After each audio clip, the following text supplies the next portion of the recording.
ഒരു തവണ ഒരു റൗണ്ട് മയക്കുവെടി അതിനെ വെച്ചിട്ടുണ്ട് എന്നതാണ് ഒടുവിൽ അറിയാനായിട്ട് സാധിക്കുന്നത്. ശ്രീജ, ഒരു റൗണ്ട് മയക്കുവെടി അതിന് നൽകിയിട്ടുണ്ട് എന്ന് അറിയാനായിട്ട് സാധിക്കുന്നു. ഇപ്പോൾ ആന അവിടെ നിൽക്കുകയാണ്, മറ്റാനയും അതിന് കൂടെയുണ്ട്. വൈകാതെ ഇതിന്റെ ഒരു ദൗത്യത്തിന്റെ പൂർത്തീകരണത്തിലേക്ക് അടക്കം നീങ്ങുമെന്ന് തന്നെയാണ് നമ്മൾ മനസ്സിലാക്കുന്നത്. ഇപ്പോൾ ചെക്ക് പോസ്റ്റിന് സമീപത്തേക്ക് ആന ഇവിടേക്ക് എത്തിയിരിക്കുന്നു. ഒരു റൗണ്ട് മയക്കുവെടി അതിന് നൽകിയിട്ടുണ്ട് എന്നതാണ് അറിയാനായിട്ട് സാധിക്കുന്നത്. അത് അങ്ങനെയെങ്കിൽ വൈകാതെ തന്നെ ഈ ദൗത്യത്തിന്റെ അടുത്ത ഘട്ടത്തിലേക്ക് കടന്നേക്കും. കാരണം ആന അതിന് മുന്നോട്ട് പോകില്ല. നിലവിലത്തെ ഒരു ആരോഗ്യസ്ഥിതിയും കാര്യങ്ങളും കണക്കിലെടുത്തുകൊണ്ട് അതിന് ഏറെ മുന്നോട്ട് പോകാനും സാധിക്കുകയില്ല. അതിനൊപ്പം തന്നെ മറ്റാനയും നിലയുറപ്പിച്ചിട്ടുണ്ട്. ഏഴാറ്റുമുഖം ഗണപതി എന്ന നാട്ടുകാർ വിളിക്കുന്ന കാട്ടാന, അതുകൂടി അതിനൊപ്പം തന്നെ നിലയുറപ്പിച്ചിട്ടുണ്ട്. എന്തായാലും ഈ ആനയ്ക്ക് ഇനി ഒരു ബൂസ്റ്റർ ഡോസോ മറ്റോ നൽകുന്ന കാര്യമൊന്നും ആലോചിക്കാൻ കഴിയാത്ത സ്ഥിതിയാണ് അതിന്റെ ആരോഗ്യാവസ്ഥ കണക്കിലെടുക്കുമ്പോഴെന്നാണ് പറഞ്ഞിട്ടുള്ളത്. ഇതിൽ ഇനിയിപ്പോൾ അത് ഇപ്പോൾ നേരത്തെ വന്ന രീതിയിൽ അല്ല, അതിപ്പോൾ പതുക്കെ അവിടെ നിലയുറപ്പിച്ചിരിക്കുന്നു എന്നതാണ്. ആന അവിടെ നിലയുറപ്പിച്ചിരിക്കുന്നു. അതിനൊപ്പം ചേർന്നുകൊണ്ട് മറ്റ് കാട്ടാനയും അതിനൊപ്പം തന്നെ ഉണ്ട്. നിലവിലത്തെ അതിന്റെ ഒരു ആരോഗ്യ സാഹചര്യം കണക്കിലെടുത്തുകൊണ്ട് ഇനി ഒരു ബൂസ്റ്റർ ഡോസ് നൽകാൻ കഴിയുമോ എന്നതടക്കമുള്ള കാര്യങ്ങളിൽ സംശയമുണ്ട്. വലിയ സംശയം അത്തരം കാര്യങ്ങളിലുണ്ട്. ഏതായാലും ഇപ്പോൾ ഉള്ള ദൃശ്യങ്ങൾ വളരെ നിർണായകമാണ്. കാരണം ആനയെ മയക്കുവെടിയിട്ട് ആന ഈ ചെക്ക് പോസ്റ്റിന് സമീപം ഇവിടേക്ക് എത്തിയിരിക്കുന്നു എന്നതാണ്. നോക്കുക, മറ്റ് ആന അതിനെ ചുറ്റി പിടിച്ചിരിക്കുന്നത് നോക്കുക.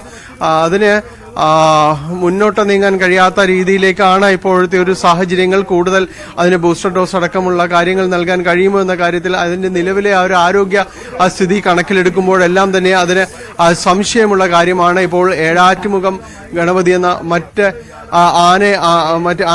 ആന അതിനെ മയങ്ങുന്ന ആനയെ അതിനെ അനുവദിക്കാതിരിക്കുകയാണ് എന്നതാണ് മനസ്സിലാക്കാനായിട്ട് സാധിക്കുന്നത്. അങ്ങനെയാണ് എന്നാണ് ഈ പരിസരത്തുള്ളവരും പറയുന്നത്. നിലവിൽ ആനയ്ക്ക് മയക്കുവെടി ഏറ്റിട്ടുണ്ട്. അത് അതിന്റെ ഒരു മയക്കത്തിലേക്ക് നീങ്ങിപ്പോവുകയും ചെയ്യുന്ന കാഴ്ചയാണ് ഇവിടെയുള്ളത്. ഇനിയിപ്പോൾ അതിനൊപ്പം നിൽക്കുന്ന ഏഴാറ്റുമുഖം ഗണപതി എന്ന് വിളിക്കുന്ന ആന അതിനെ മാറ്റുക എന്നതായിരിക്കും ദൗത്യത്തിൽ അടുത്തത്. വളരെ അപ്രതീക്ഷിതമായി കടന്നു വന്ന ഒരു പ്രതിസന്ധി എന്ന് പറയേണ്ടി വരുന്ന ഒരു കാര്യം അതാണ്. അത് ആനയെ ഒറ്റയ്ക്കല്ല അത് ഉണ്ടായിരുന്നത്, മറ്റാന കൂടി ഉണ്ടായിരുന്നു. അതിനെ മാറ്റി നിർത്തുന്നതിന് മുൻപ് തന്നെ മയക്കുവെടിയിലേക്ക് അടക്കം കടക്കുകയും ചെയ്തു. ഏതായാലും ആ ആനയും ഇപ്പോൾ മുറിവേറ്റ ആനയെ വിട്ടു പോകാൻ തയ്യാറായിട്ടില്ല. അതിനൊപ്പം തന്നെയാണ് നിൽക്കുകയും ചെയ്യുന്നത്. എന്തായാലും ഈ മയക്കത്തിലേക്ക് പോകുന്ന ആ കൊമ്പനെയാണ് നമുക്ക് കാണാനായിട്ട് സാധിക്കുകയും ചെയ്യുന്നത്. അപൂർവമായ ദൃശ്യങ്ങളാണ്. ഇങ്ങനെ ഒരു ദൃശ്യം നമ്മുടെ ടെലിവിഷൻ സ്ക്രീനിൽ എവിടെയെങ്കിലും നമ്മൾ കണ്ടിട്ടുണ്ടോ എന്നറിയില്ല. ആ മയക്കുവെടി ഏറ്റ ആനയെ വിടാതെ കൂടെ നിർത്തിയിരിക്കുകയാണ് കൂടെയുള്ള കാട്ടാന. അതിനെ തുമ്പിക്കൈ കൊണ്ട് ചേർത്ത് പിടിച്ച് നിർത്തുന്ന ഈ ദൃശ്യം ആനയെക്കുറിച്ച് എപ്പോഴും പറയും. അത് സാമൂഹ്യമായി ഒറ്റക്കെട്ടായി എപ്പോഴും ഒന്നിച്ച് നടക്കുകയും ഒന്നിച്ച് മുന്നോട്ട് പോവുകയും ഒക്കെ ചെയ്യുന്ന ജീവിയാണ്. കാട്ടിലടക്കം ആന സംഘമായിട്ടാണ് സഞ്ചരിക്കുക. അത് ഒരു സോഷ്യൽ ജീവിയാണ് സത്യത്തിൽ.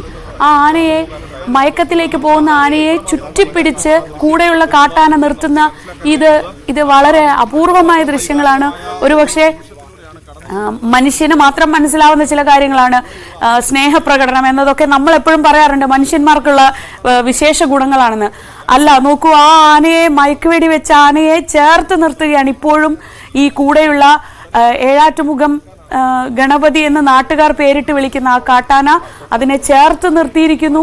അത് ഒരുപക്ഷെ മയക്കത്തിലേക്ക് പോകുമ്പോൾ അത് മയക്കത്തിലേക്ക് പോകാതിരിക്കാൻ തുമ്പിക്കൈ കൊണ്ട് ചുറ്റിപ്പിടിച്ച് കൂടെ നിർത്തിയിരിക്കുന്നു. അത്യപൂർവമായ ഒരു ദൃശ്യമാണിപ്പോൾ നമ്മൾ സ്ക്രീനിൽ കണ്ടുകൊണ്ടിരിക്കുന്നത്. ആനയ്ക്ക് മയക്കുവെടി ഏറ്റു കഴിഞ്ഞു.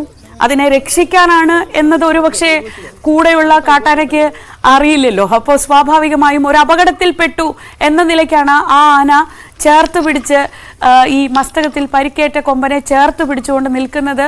ഇത് സ്നേഹത്തിൻ്റെയും ഒക്കെ മറ്റൊരു കാഴ്ചയാണ്. നമ്മളങ്ങനെ കണ്ട് പരിചയിച്ചിട്ടില്ലാത്ത ഒരു ദൃശ്യമാണ്. എത്രയും പെട്ടെന്ന് ഈ ദൗത്യം നിറവേറ്റി ഇനി ഈ കൂടെയുള്ള കൊമ്പനെ അവിടെ നിന്ന് മാറ്റിയാൽ മാത്രമേ കുങ്കിയാനകളെ ഉപയോഗിച്ച് ഈ ആനയെ വാഹനത്തിലേക്ക് കയറ്റി കോടനാട് അഭയാരണ്യത്തിലേക്ക് എത്തിച്ച് ചികിത്സ നൽകാൻ കഴിയുകയുള്ളൂ. ദൗത്യത്തിന്റെ അടുത്ത സുപ്രധാന ഘട്ടത്തിനായാണ് ഇനി നമ്മൾ കാത്തിരിക്കുന്നത്. പക്ഷെ ഇപ്പോൾ നമ്മൾ കണ്ടുകൊണ്ടിരിക്കുന്നത് അത്യപൂർവമായ ഒരു ദൃശ്യമാണ്. എപ്പോഴും ഈ ആനകൾ കൂട്ടമായിട്ടാണ് സഞ്ചരിക്കുക. ഇന്ന് രാവിലെയും നമ്മൾ കണ്ടു, ഒരു കൂട്ടത്തെ കണ്ടു. ഈ ആന വനം വകുപ്പിന്റെ നിരീക്ഷണ വലയത്തിലേക്ക് വരുമ്പോൾ തന്നെ തൊട്ടു പിന്നാലെ കടന്നു വന്നത് ഈ രണ്ടാമത്തെ കാട്ടാനയാണ്. ആ കാട്ടാനയാണ് ഇങ്ങനെ ചേർത്ത് പിടിച്ച് നിർത്തിയിരിക്കുന്നത്. ഒരുപക്ഷെ ഒരു മയക്കത്തിലേക്ക് പോകാതിരിക്കാൻ വേണ്ടി തുമ്പിക്കൈ കൊണ്ട് ചേർത്ത് പിടിക്കുന്ന അത്യസാധാരണമായ ദൃശ്യങ്ങൾ എന്ന് വേണമെങ്കിൽ പറയാം. അത് ഗുരുതരമായി പരിക്കേറ്റിരിക്കുന്ന ആനയാണ്. നമുക്ക് നെറ്റിയിൽ കാണാം ആ മസ്തകത്തിലെ പരിക്ക്. നമുക്ക് ദൃശ്യങ്ങളിൽ തന്നെ വളരെ വ്യക്തമായി കാണാം. കഴിഞ്ഞ ദിവസങ്ങളിലൊക്കെ പൊടിമണ്ണ് വാരി എറിയുക എന്നല്ലാതെ അതിന് മറ്റൊന്നും ആ പരിക്കിനെ അതിജീവിക്കാൻ ചെയ്യാനുണ്ടായിരുന്നില്ല. അത് ചെയ്തുകൊണ്ടേയിരിക്കുകയായിരുന്നു. മയക്കത്തിലേക്ക് പോകുന്ന ആനയെ ഇപ്പോഴും മസ്തകം കൊണ്ട് ചേർത്ത് പിടിച്ച് നിർത്തിയിരിക്കുകയാണ്. ഏഴാട്ടുമുഖം ഗണപതി എന്ന് നാട്ടുകാർ വിളിക്കുന്ന ആ രണ്ടാമത്തെ കാട്ടാന. ഡാനി, അവിടെയുള്ളവരൊക്കെ എന്താണ് പറയുന്നത്? ഇത് ഇങ്ങനെ സാധാരണ സംഭവിക്കാറുണ്ടോ? ഇനിയിപ്പോ ഈ ആനയെ അവിടെ നിന്ന് മാറ്റുക എന്നതായിരിക്കില്ലേ അടുത്ത ബുദ്ധിമുട്ടുള്ള കാര്യം?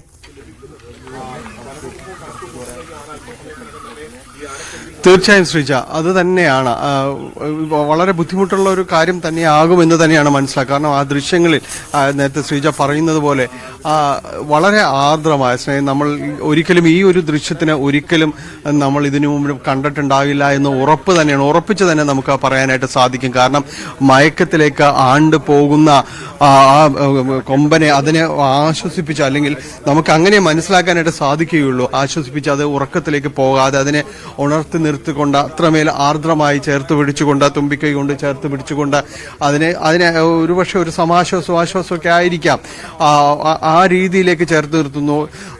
നമുക്കിങ്ങനെ പറയാം, ഇവർ പരിചിതരാണ്. കാരണം ഇവിടെ ഈ എണ്ണപ്പനത്തോട്ടത്തിൽ സ്ഥിരം സഞ്ചരിക്കുന്നവരാണ്. അതിലൊന്ന് ഇപ്പോൾ ഒരു